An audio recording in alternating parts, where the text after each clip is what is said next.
minorities in Parachanar, and no action has been taken by the government. Although intolerance and violence in the name of religion and faith is in the history of human history में ये पहले से बहुत लंबी इसकी history है that religion has been used as a tool. लेकिन having said that, I think we need to focus on few things. Justice Tassaduq Jilani साहब की एक जजमेंट आई 2014 में, this must I must take you back to the history जहाँ पे 1990 में आ गई. मैं भी यहाँ पे इस फंक्शन में आने से पहले एक वो सर्वे पढ़ी थी जिसके अंदर बड़ी एस्टॉनिशिंग बात जो मेरे सामने आई वो ये है 2014 till 2023 and still there is not a I would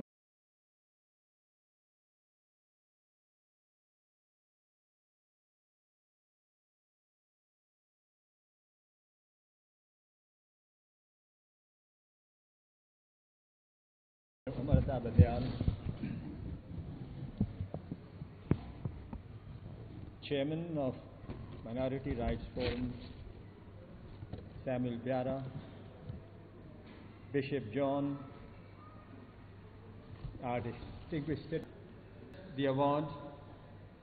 I dedicate this to Prophet Muhammad, peace be upon him, who in his last sermon to the people of Makkah said, and I quote,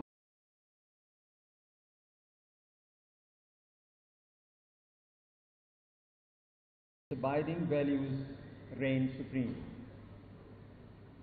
As long as this hope and struggle continues, the struggle for democracy shall not fade, because as Learned Hand said, and I quote, liberty, no constitution, no law, and no court can save, unquote.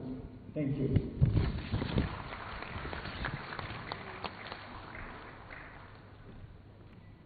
As an educationist, I would like to request Chief Justice that 2% quota for all in colleges and universities is implemented.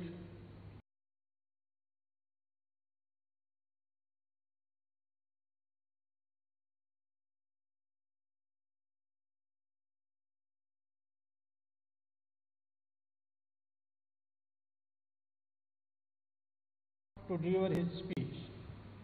We'll have a big round of applause. We'll have a big round of applause. Bismillah ar-Rahman ar-Rahim.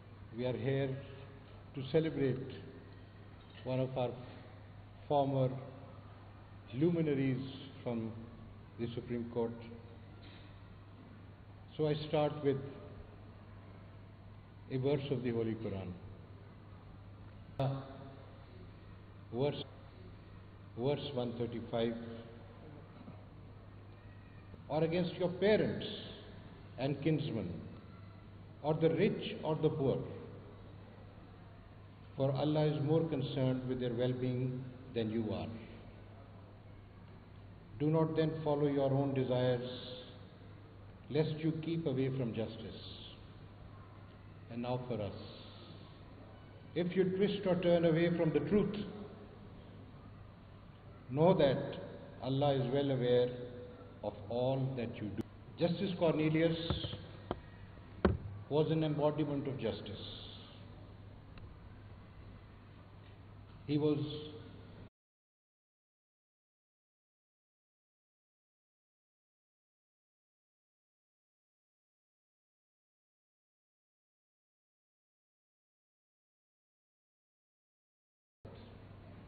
and in 1930 he joined the judiciary.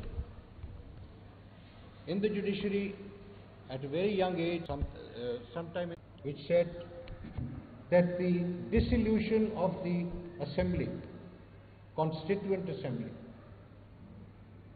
by the Governor General was illegal. That judgment today is hailed as an outstanding rendition of justice. for the reason that the majority decided that the Sindh High Court did not have the jurisdiction to decide the matter. And therefore, there was no judgment of the Sindh High Court which could be assailed. It was an illegal judgment. The majority allowed technicality to avoid justice was avoided. Today, one man's voice is celebrated, although they include many distinguished jurists. The majority are not mentioned at all. This is the course of history, and this is the message to any judge who wants to stay on the right course, directed to us by none less than the Almighty through the Holy Quran.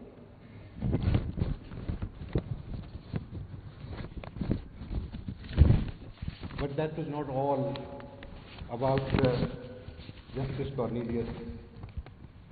He was a simple man. Today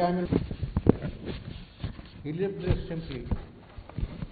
He had no assets when he retired, and from his pension he paid the bills of this hotel. It was in this hotel where he lived. And I went and saw that room just now, a short while ago. Retired in May of declared that this political party should be abolished.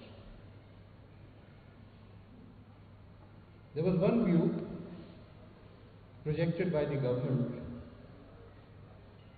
that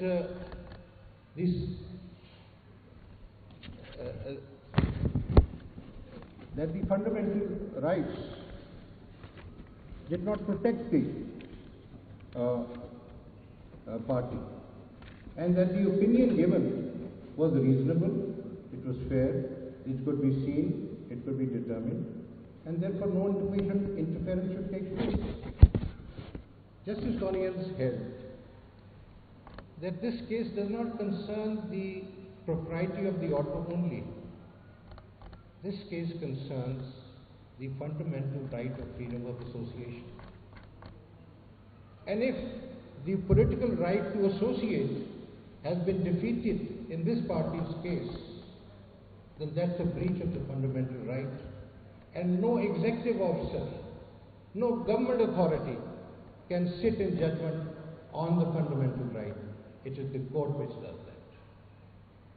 And the result was they lifted the ban. The Supreme Court was together on that. He was the Chief Justice at the time. They lifted the ban. I could say much more about him, but I want to move ahead. I want to move to the subject which may be of interest to you. And this is the subject of minority rights in Pakistan. ये मेरा वो पानी का बोतल दे दो. Thank you, I am grateful.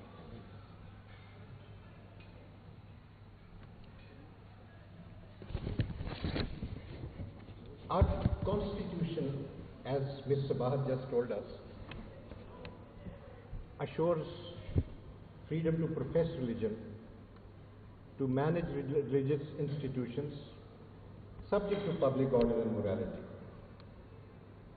Our Constitution in Article 21 safeguards particular religions against taxation for the purposes, it safeguards against taxation for purposes of any particular religion. So for no particular reason can other religions be taxed.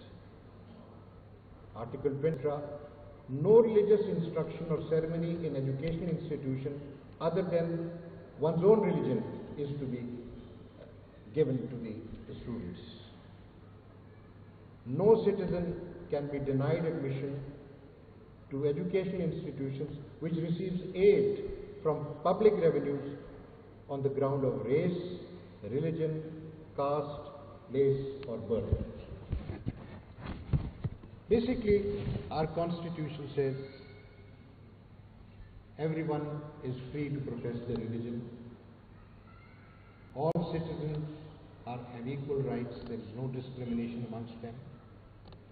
And yet, for years our minorities have felt discriminated, have felt sidelined, marginalized.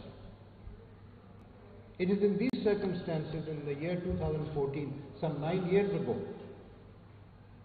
the Supreme Court, under the charge of Chief Justice Tasadduq Hussain Jilani, who sits with us right here, took up this challenge and came up with directions to protect the rights of the minorities.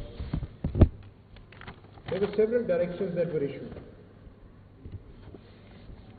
Directions about curriculum, directions to ensure that there is no hate speech on social media against minority religions, directions that a National Council for Minority Rights be established, a task force be established, and a special police force be established to protect religious places of worship. A job quota for minorities at 5% be ensured, and similarly an admission quota in educational institutions be ensured. For many years, these directives were carried out under the charge of Mr. Shuaib Sakil, who sits right here. That was a one-man commission. He worked strenuously, selflessly, and achieved many objectives. I may agree with Sabahat, there's a lot more to be done. But pursuant to that judgment, there was movement and a great deal was done. Today, the minorities see that judgment as an umbrella which protects their rights. Today, the Supreme Court acts as a facilitator vis-à-vis the government authorities who have been cooperative. We must not overlook the fact, ladies and gentlemen, we have been through at least 3 decades of extremism. We have lost 80,000 citizens in this country to extremism. And by the grace of God, the situation is improving, and a lot of the complaints regarding violence which the minorities had, and even Muslims had, because of sectarian rivalries, they have diminished. I think that resilience which the Pakistani nation has shown through these turbulent times is a great credit to the people of Pakistan. And with great respect, also the state of Pakistan. Things are on the mend. A task force which was not in existence has come into being recently on 16th of November 2022 under the chairmanship of the Additional Secretary, Ministry of Religious Affairs and Interfaith Harmony. The members of the task force include almost all important executive functionaries in the country, which means that the issues relating to minorities protection and minorities rights would now be handled by persons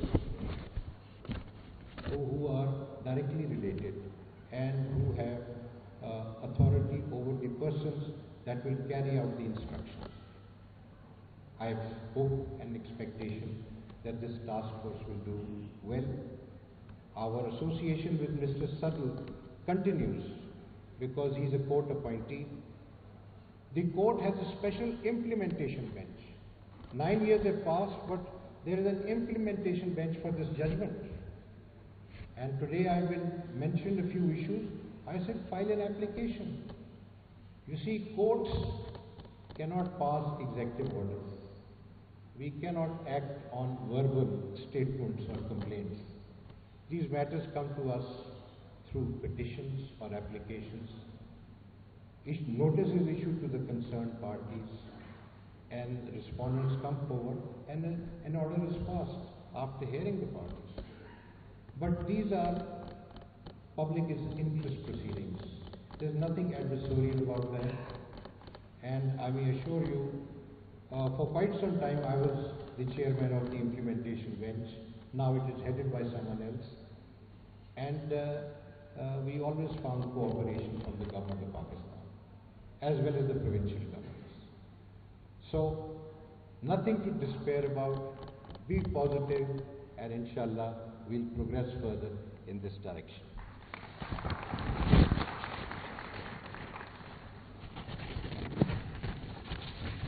You see,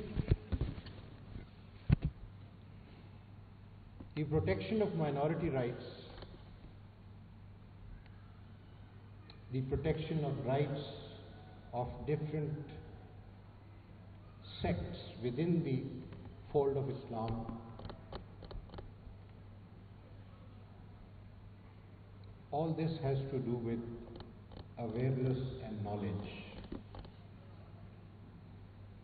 You will be pleased to know that the Islamic faith does not appreciate sectarianism. There are several verses of the Quran that talk about it. And it is said that leave these differences to God. Don't fight amongst yourselves. What you have to do is Amar bil Maruf wa Nahi anil Munkar. Amar bil Maruf is do good deeds. Nahi anil Munkar is others who do bad deeds, just inform them and tell them, don't do this. You don't have to become violent. You don't have to become aggressive, but you should stop that. You should advise that. In relation to religion, the Surah Baqarah in Ayat 256 says, there is no compulsion about religion. There is no compulsion in faith. This is your own will, your own wish. In Surah Maida, which is number 5, Surah 5, Ayat 32, it is said, whoever kills one person unjustly is as though he has killed all of mankind. And whoever saves one life, it is as though he has saved all mankind. Mankind, whatever the form, whatever the color, whatever the creed, whatever the faith, is indistinguishable. There is no discrimination. That is how the Almighty considers human beings. In Surah Al-An'am 6, Surah 6, 108, the Almighty says, do not denigrate the deities of other faiths, lest in their ignorance, they disrespect Allah. Thus, Allah has made pleasing to every community their deeds. Let them do their deeds, their religious deeds. In Surah Hajj 22, Ayat 40, he says, due to the intervention of Allah to protect the places of worship of other faiths, the people who were confronting and fighting with each other did not destroy those places of worship. God intervened to prevent the destruction of places of worship. This is how important they are. This is how important the right of worship is. And so on. There's more, but I will not spend more time on that.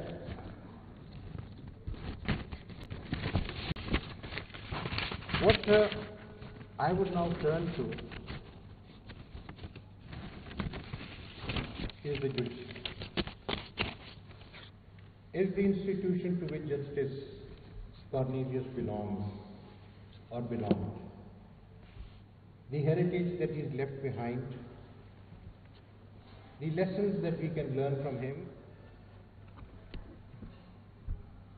We have a duty, ladies and gentlemen, under the Constitution and pursuant to our oath, to preserve, to protect, and to defend the Constitution. This is our bounden duty, the highest law in the country, and this duty we perform with utmost commitment and sincerity. The force of judgments that we give must be in accordance with the Constitution and the law. And when that is the case, our judgments have a moral authority. Just like the words of the Bible have moral authority, just like the words of the Holy Quran have moral authority. Moral authority comes from something which is good, something which is pure. Our judgments have the force of moral authority when they are given in accordance with the Constitution and the law of Pakistan.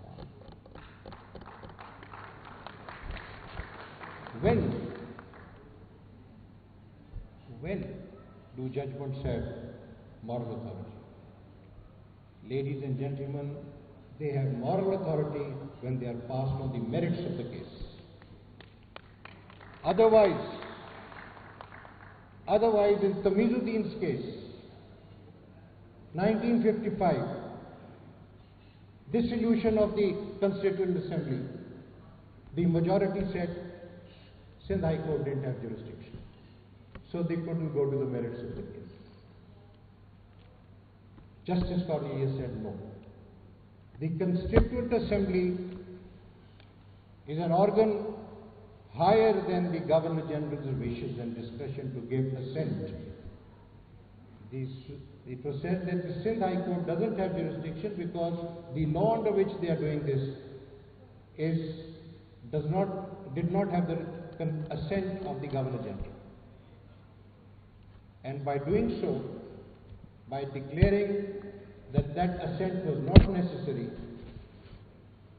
the learned single judge, the dissenting judge, Mr. Justice Cornelius, held that the dissolution of the Constituent Assembly was illegal and unconstitutional.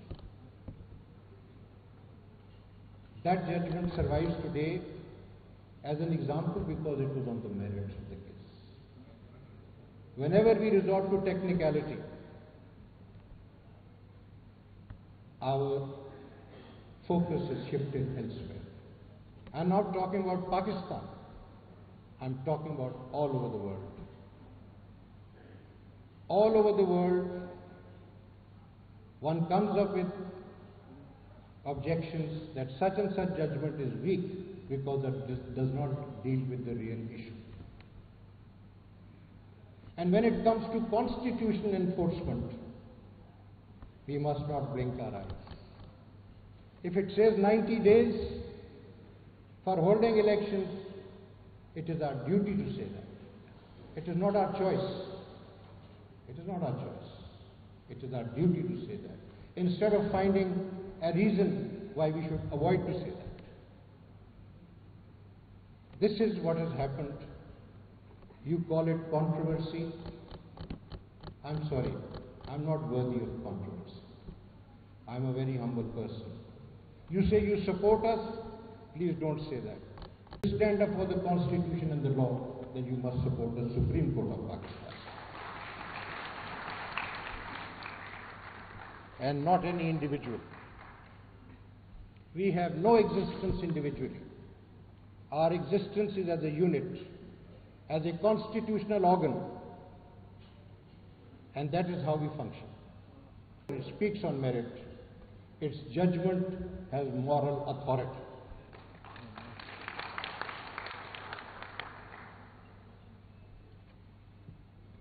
That becomes even more important when those judgments are not appealed or no review is filed. then that means no one has any objection to the judgment. If a review is filed, then it will be heard, because no judgment is binding unless it becomes final. But if a judgment is not challenged, then it becomes final. So let's see what happens now. Let's see what happens now. And I'm optimistic that the people of Pakistan, the leaders of Pakistan, the institutions of Pakistan are all committed to the Constitution. Do you know that in this context,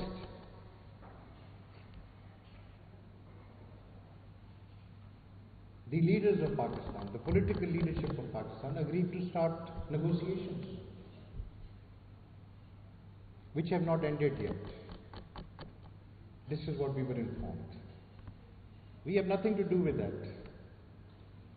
But at least they are conscious that they have a duty to comply the Constitution. And we are there to is there. It has a force of its own. It may not be implemented today, but it will last to the test of time and shall be implemented. Now, except to thank our hosts, Mr. Samuel Pyare, where is he? Mr. Samuel Pyare, the Honorable Bishop, the pastors and the bishops, and I don't remember exactly what your offices are, but it's a matter of privilege to be here. I haven't told you that one of the most respected citizen of Pakistan, for whom thousands of people have love and affection, is sitting here amongst us. He is devoted to education because he feels, and rightly so, that education is the source of progress for the individual and for his community and for society as a whole, because he comes back and shares his education. Who has given away money, time, effort, love, support, everything to the best institutions, academic institutions in the country, which started as a business school but today offers engineering, law. Tomorrow it will be medicine, I'm sure. I'm not sure if there's a medical school yet or no. Not yet. And I'm talking about Sayyid Babar Ali. Let's give him a... It's delightful to meet wonderful people. As Sayyid Babar Ali had a role in my life also. So thank you, sir. My other great benefactor sits here, Justice Tassadduk Hussain Jilani, totally committed to the law, so gentle and so refined, such a good example of judicial character, conduct, bearing and delivery. I salute him also, because one of the great advantages in life or blessings of life is when you have heroes to look after.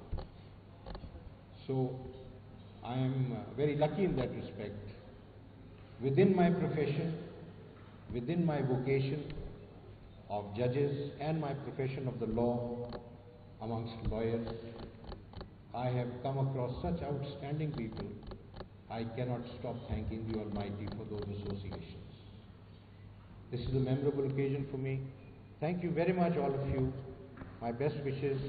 And the implementation bench is always there. File an application and let's see what happens.